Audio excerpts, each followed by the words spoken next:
like I said, there are churches today that will not say anything about Memorial Day. There are churches, even in our denomination, that will not say anything about the 4th of July. They won't say anything about this country because they have non-U.S. citizens in their congregation. I find that very strange.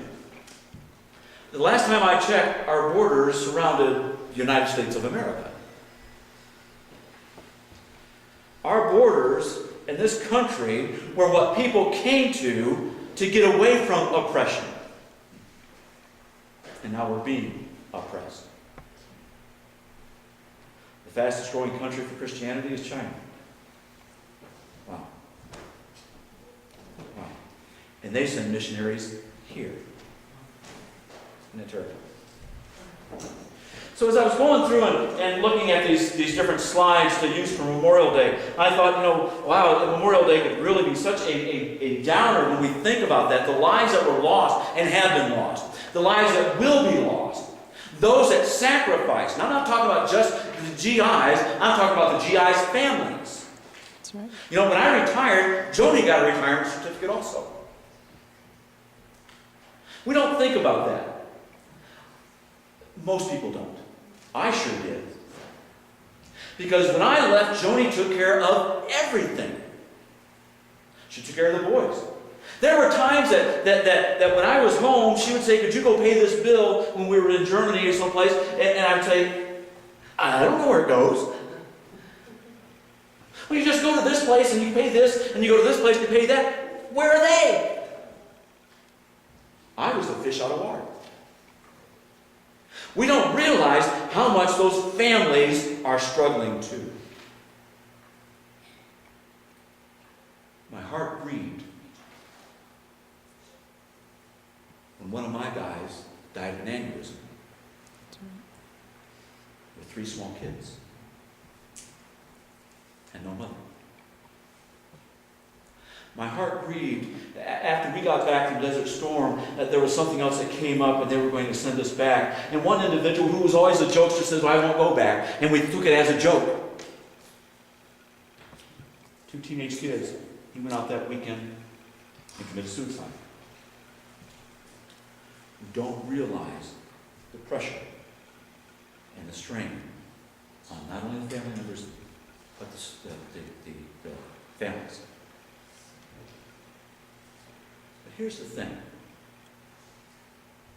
And I go back to our video of the Marines doing that Days of Elijah.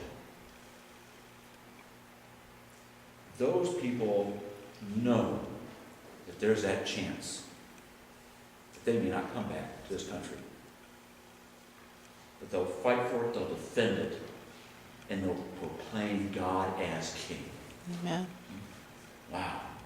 When we looked at that room, there were no Democrats, there were no Republicans, there were no independents. They were all brothers and sisters, as Marines and as Christians. Wow. And so when we think about Memorial Day, there's a sad aspect to it, but I'm here to tell you, if you're a Christian, there's a fantastic aspect to it.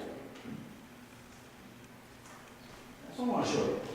There were 2 passages that came up that I thought were really fantastic. And the first one's from Isaiah 43, verses 16 to 21. And it says this, and I'm using the message this morning. I thought the message did a great job of putting all this together. This is what God says. The God who builds a road right through the ocean, who carves a path through pounding waves.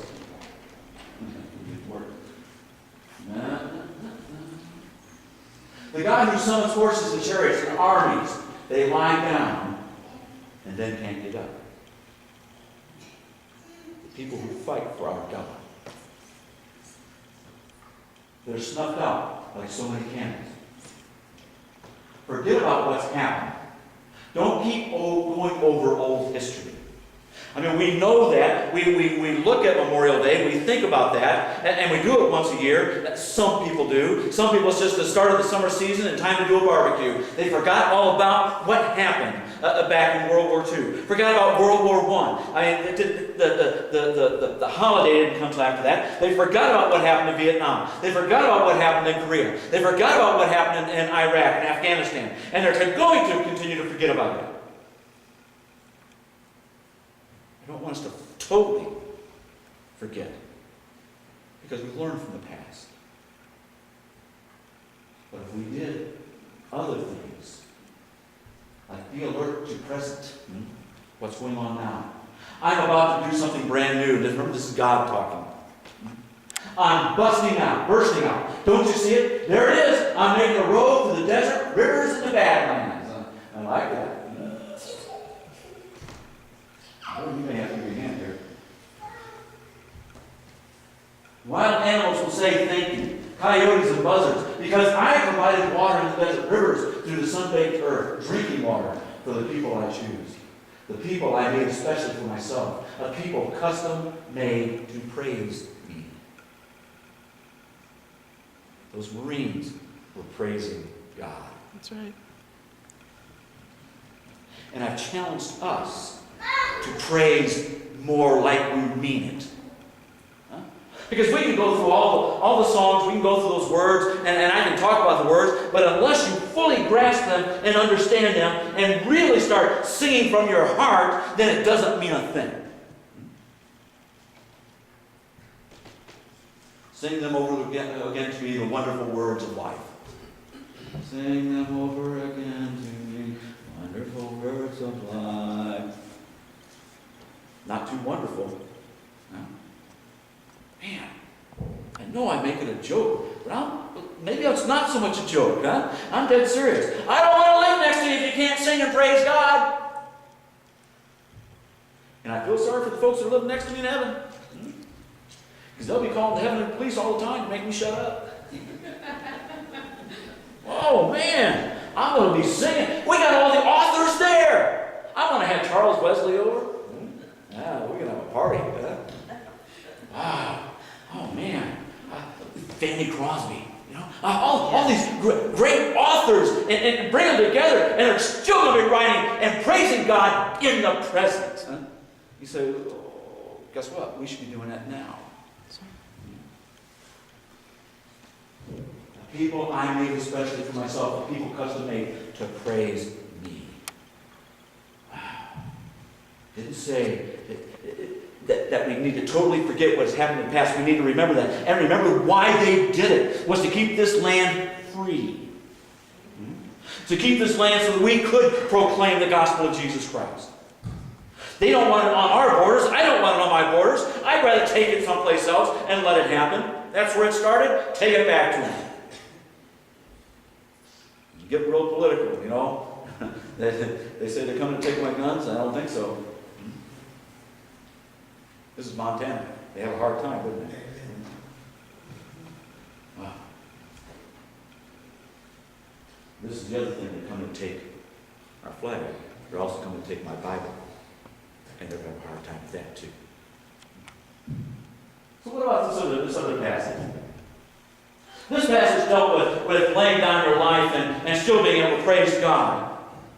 That we should live our life, and if something were to happen, that it would not be a terrible thing because we know where we're going. I started watching the movie God and Generals yesterday. And I was very impressed with the way that they have Stonewall Jackson. Seems like a very, very godly man. And one of his troopers asked him, he said, how can you just be so calm with all the stuff going on around you, all these explosions, you've been hit twice by bullets, and you're so calm about it. He goes, because I know where I'm going. Wow. That's the attitude to have. And he says, I live every day as if that's the day. And should it happen, praise God. Wow. That's what we should be doing. This other passage comes from Psalm. Ben, help me out. You up there? Give me to the Psalm. You seem to be jumping all over the place listening to me. Psalm 45. He says, I lift you high in praise, my God, O my King, and I'll bless your name into eternity. This is David writing. Wow. I lift you high in praise. When was the last time you lifted God high in praise? And you say, well, I lift him high all the time. I don't mean you have to shout about it, but my, do you get excited when you talk about him? That's high praise. You know? Or do you just, you almost wish nobody heard you when you talk.